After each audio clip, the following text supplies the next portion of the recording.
estudante! Eu sou a professora Mariana Mello e juntos vamos trabalhar a disciplina de cadeia de suprimentos, que é uma área tão importante da administração. É muito importante que você estude pelo caderno de estudos, assista às videoaulas e faça todos os exercícios solicitados. Lembre-se de enviar no prazo, então não deixe para a última hora o envio do projeto semanal. Também recomendo que você faça pesquisas em sites, revistas, livros para aprofundar o seu conhecimento.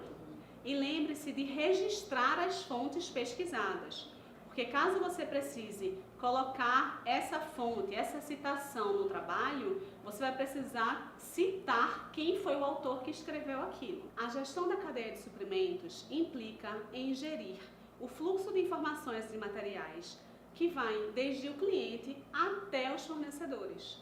Então imaginem quantos processos e quantas pessoas estão envolvidos nesse trabalho de gerir toda esta cadeia. É um trabalho realmente complexo. Se você dividir a cadeia de suprimentos em 3 grandes grupos ou em 3 grandes componentes, nós teríamos os clientes e distribuidores externos, as funções internas do principal produtor e fornecedores. Então, nós poderíamos dividir um desenho macro de uma cadeia de suprimentos em 3 grandes partes. Lembrando-se que nestas partes circulam as informações e os materiais. É muito importante frisar que o fluxo de informações vem no sentido cliente-fornecedor.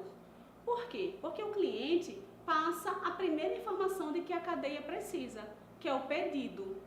Imagine se não houvesse pedido de clientes. Então, as outras operações nem precisariam existir. Não precisaríamos produzir, prestar serviços, entregar nada, porque se não tem pedido do cliente, não tem por que ter todo esse custo de uma operação existindo, acontecendo.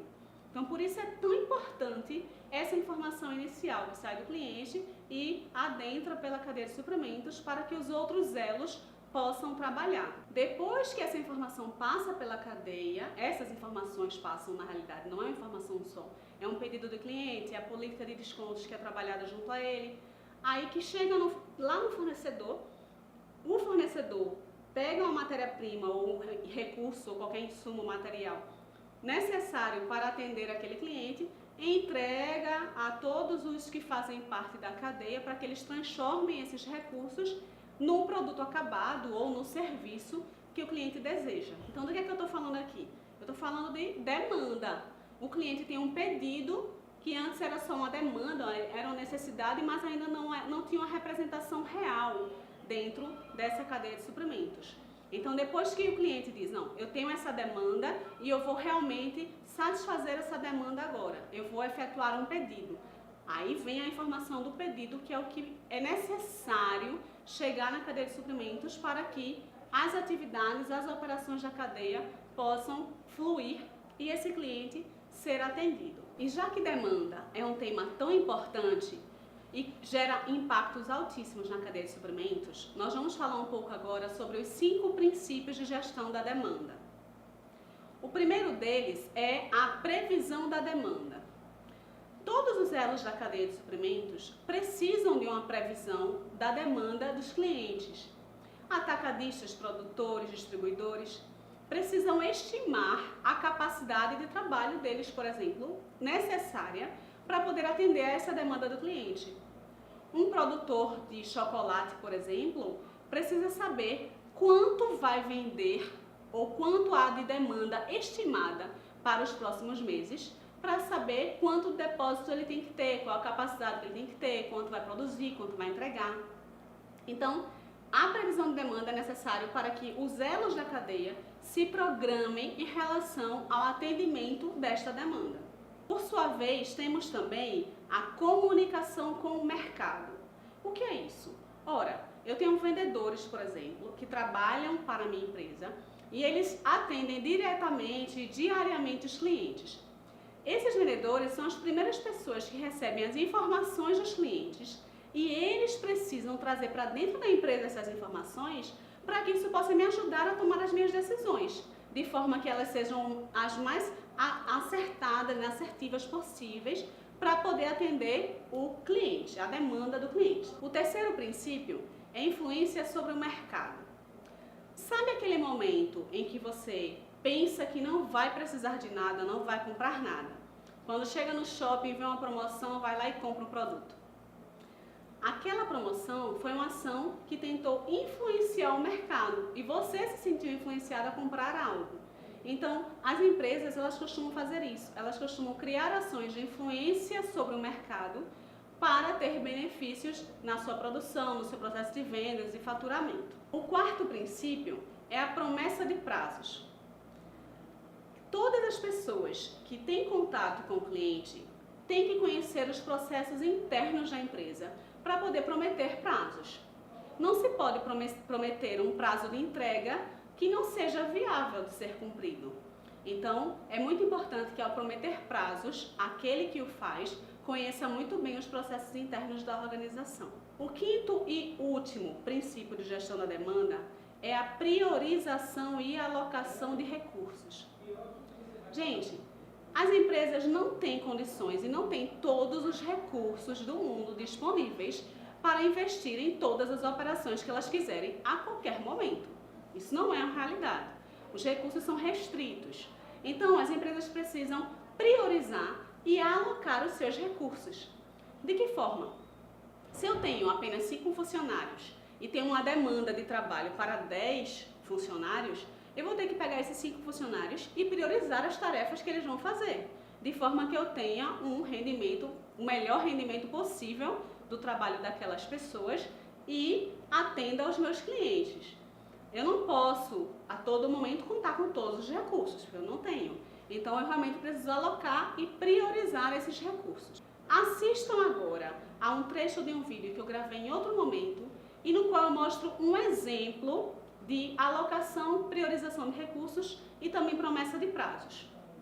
Nesse vídeo, eu uso o exemplo de uma empresa chamada Empresa Alfa, produtora de vigas. Dá uma olhada lá.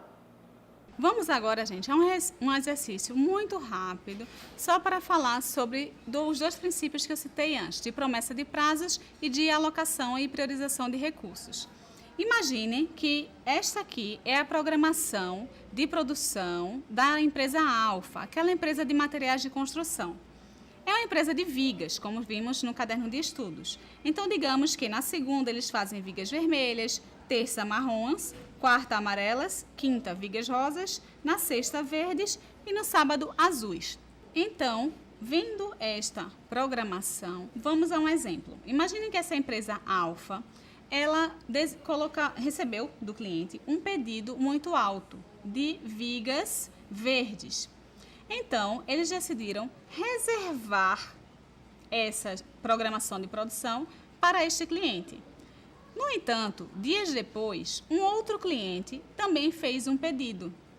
Ora, a programação de vigas verdes já estava reservada para este cliente que fez o primeiro pedido. Então, a empresa Alfa pode tomar algumas ações para atender os dois clientes. Ela pode, por exemplo, negociar com o primeiro cliente de que ele fique com apenas metade da produção e adie as entregas seguintes, para que o outro cliente fique com a outra metade da produção. Ou ainda, ela pode negociar com clientes que fizeram pedidos dos outros itens para encaixar produções antecipadas das vigas verdes daqueles maiores clientes e garantir, assim, o atendimento do novo cliente que fez o pedido. Há várias ações que podem ser tomadas pelas empresas. É necessário, portanto, que, primeiro, ao prometer prazos, a empresa tenha conhecimento da capacidade de produção. Não adiantaria nada que, considerando a produção inicialmente prevista, a empresa Alfa prometesse mais do que 2 vigas de entrega para entrega aos clientes. Ela não conseguiria atender. Assim como não é possível que ela faça uma alteração deste tipo sem antes comunicar ao cliente que fez o pedido da viga marrom. Se ela prometer um prazo a este cliente, este prazo precisa ser cumprido, a não ser que eles façam uma nova negociação. Vimos aqui o conceito de promessa de prazos aos clientes e alocação de recursos. Agora que você já se aprofundou nos estudos sobre princípios de gestão da demanda, volte a ler o caderno de estudos e se aprofunde ainda mais nos fluxos de informação e de materiais e no próprio funcionamento da cadeia de suprimentos. Até mais!